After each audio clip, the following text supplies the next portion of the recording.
Good day to Professor Maya, Dr. Farazila, and Dr. Siti Numaya. We are from KIX2006, Engineering, Economics, and Project Management. We are from Group 5, and now we are going to present the Sustainable Agriculture Practice, which the title is Flower Farm Development. I will now present the introduction and the background of this project. The flower farm development shows potential as the sustainable substitute. It will provide the chance for the effective water use, pest control, and the soil preservation. In this study, we aim to improve the food security, protect our environment, and fostering the economic growth.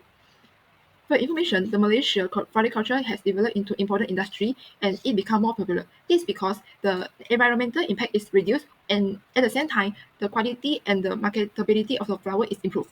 There are some objectives in our project. The first is to develop the economy in rural area. The second is to preserve natural source. And the third one is to enhance the food security. The importance of the sustainable floriculture is to reduce chemical use, preserve our ecosystem, reduce pollution, and improve the biodiversity. Thus, the potential impact in our project is to preserve biodiversity, conserve the water, prevent the soil erosion, and provide the steady income. I will talk about the project plan proposal part. So by developing the flower farm project, we're aiming to hit 3 objectives, which are development of economics of rural area, preserve the natural resources, and enhance the food security. The details of each objective are as shown. Next, we'll proceed to the project scope. So this project will take around a duration of 1 to 2 years, and the budget is around RM 750K. It will start from the initiation phase, planning, construction, planting and cultivation, harvesting and processing, followed by marketing and sales, and lastly closing. There are some resources that required in this project, which are natural resources, materials, technological resources, financial resources, equipment and tools, and last but not least, human resources. The details are as shown. This is a schedule of milestone timeline and tasks. This table states the tasks in each phase and clearly show the responsibility by PIC and the planned activity time. As you can see that first, we start in initiating phase that include the tasks like feasibility study, project plan, investment decision, and followed by permit and land acquisition. Next, the planning stage will carry out pre-design, design of farm layout, design of irrigating system, and design of infrastructures. Proceed to the construction phase. Land preparation, installation of irrigation system, installation of infrastructure, and construction of processing facilities will be carried out.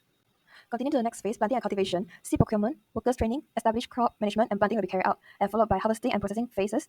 Harvesting, schedule, implementation, harvesting, processing, and measurement of quality control will be carried out as well. Next phase, which is marketing and sales. Market research and sales channel development will be carried out. And lastly, we will proceed to closing. Next, proceed to the budget breakdown, and this is the total drafted budget for this project. So I'm going to present about replacement analysis. So there are 3 reasons that we have to consider, which is physical impairment, alternate requirements, and technology. And there are 6 factors to consider, which is recognition and exception for past errors, sunk cost, existing assets value outside the viewpoint, economic life for the proposed replacement assets, which is challenger, remaining economic life of the all assets, which is the defender, and the income tax consideration. So firstly, we determine the economic life of the new assets, which is the challenger. We make some assumption, which is the economic life will be 20 years. Average of annual maintenance cost for solar is 5% of the initial cost. The solar energy cost is free after installation, and solar panel installed without batteries, and the currency is Malaysian ringgit, which is RM. So we determine the economic life of the new assets, which is the challenger. So we can conclude that the total cost over 20 years is 50 and 55.1 Malaysian ringgit. So now these are all the costs that will be used over 20 years, which is the EUAC through year. And we can see that until the end of the year, 20 years, the EUAC is around 2,862.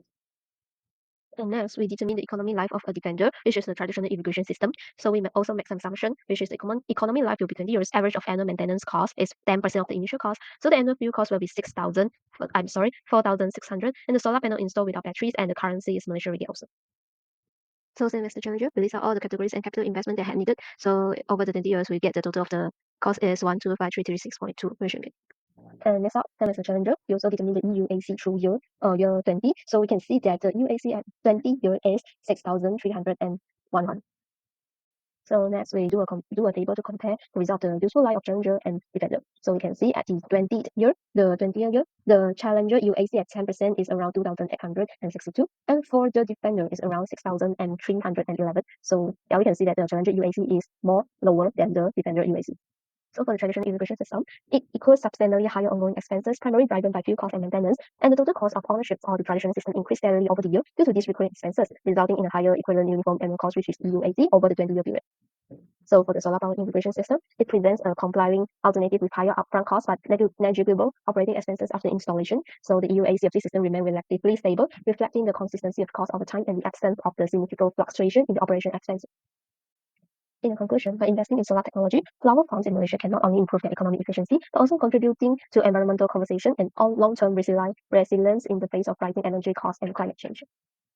Hi everyone, I'm going to talk about cash flow diagram. There's an initial investment on 0 year of the project, which consists of feasibility study, site preparation, infrastructure development, and operational costs. Next, that is another investment on first year, which consists of marketing and sales, training and support. Then annual revenue and annual costs start on the first year and end on the third year. At the third year of the study, the market value of the project will be 670,000 ringgit Malaysia. Next, we need to find internal rate of return IRR. We have to find the present worth of the project for each interest rate and plug it into a graph. The intersection of the line and x-axis is the IRR value, which is about 2%. If a project IRR exceeds the minimum attractive rate of return (MARR), the project is deemed acceptable. Thus, we can assume that MARR of this project is also 2%. Next, we need to find benefit cost ratio or BC ratio. The benefit of this project will be the total of annual revenue and market value. The operation and maintenance cost is the annual cost of the project. The capital recovery is the initial investment and investment on first year. Thus, the BC ratio will be about 1.004, which is more than 1, and it is economically justified.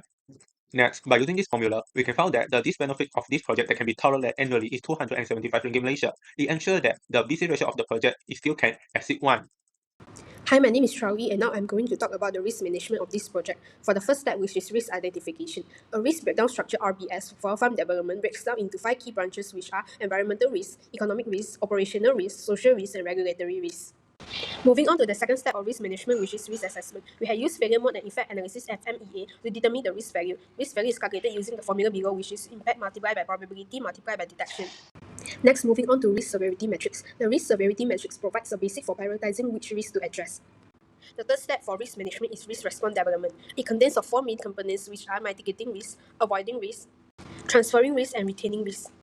The 4 main implementation risk management techniques are risk avoidance, risk transfer, risk reduction, and risk acceptance. Here's how each technique can be applied to the identified risks. The risk response matrix identifies specific risks, outlines the response strategies, establishes contingency plans, defines triggers, and assigns responsibility to various project team members.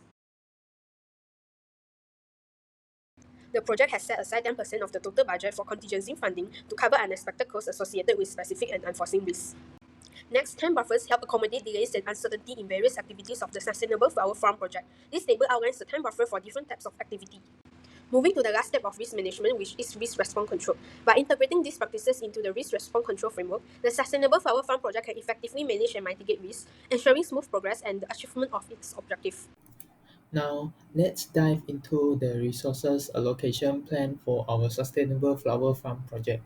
Our approach involves carefully planning and distributions, human, materials, and finance resources to ensure every phase is well supported. Let's discuss the key human resources for our Sustainable Flower Farm project. For first one, project manager will be oversee the project, ensuring timely and budget compliance completion. Agronomists will be in charge in conduct soil analysis and develop crops management plans. For project engineer, design the farm layout and infrastructure supervising construction. For project supervisor, manage on-site activities and support design implementation. For marketing manager, will be conduct marketing analysis and developing marketing strategies. For sales manager, will be develop sales channel and strategy.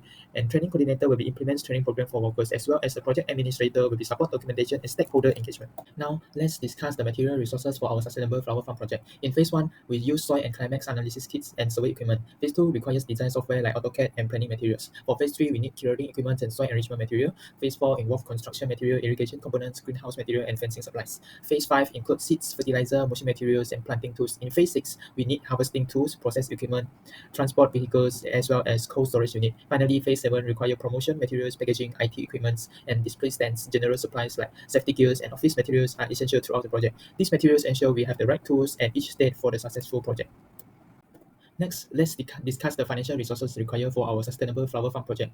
So, as you can see, from phase 1 to until the phase 8, our total cost is estimately 750,000. Our project has bring positive implications to society. The first one is to promote economic development by increase the market value of flower and increase the farmer income. Next, it can also improve the health and minimize the health risk for the farmer and local residents. Next, our project can bring positive implications to environment. It can minimize soil contamination, increase water quality, preserve the health of the aquatic ecosystem, and increase the soil ability to hold water. Next, it can also give impact to the stakeholder by improve the working condition, improve the unity in society, health outcome, and economic stability. Moreover, it can also reduce the poverty. There are some factors that we need to consider in our project. First is the ethical factor. That is, transparent communication with stakeholders is important. Next is social responsibility and integrity and honesty. The second factor is social factor. We need to ensure that the successful community engagement and the fair labor practice is taken out. The third factor is environmental factor. We need to ensure the conservation of biodiversity, waste management practice is carried out, and the water resource conservation. The last one is the soil conservation technique. Our project has aligned to the SDG, that is Sustainable Development Goal. The first one is SDG 1, no poverty. The second one is zero hunger. The third one is good health and well-being. The fourth one is SDG 6, that is clean water and sanitation. And the SDG 8, that is decent work and economic growth. SDG 12 is also involved in our project, that is responsible consumption and production. The last SDG is SDG 13, that is climate action. Our project has contributed to the community well-being. First, it increased the income and job creation. Moreover, it increased the market access and the economic diversity. Moreover, it contributed to the industry advancement through the industry innovation and leadership. Moreover, it contributes to the environmental by mitigating the climate change and the conservation of the natural resource. Lastly, it contributes to social by community empowerment and development and increase the health and well-being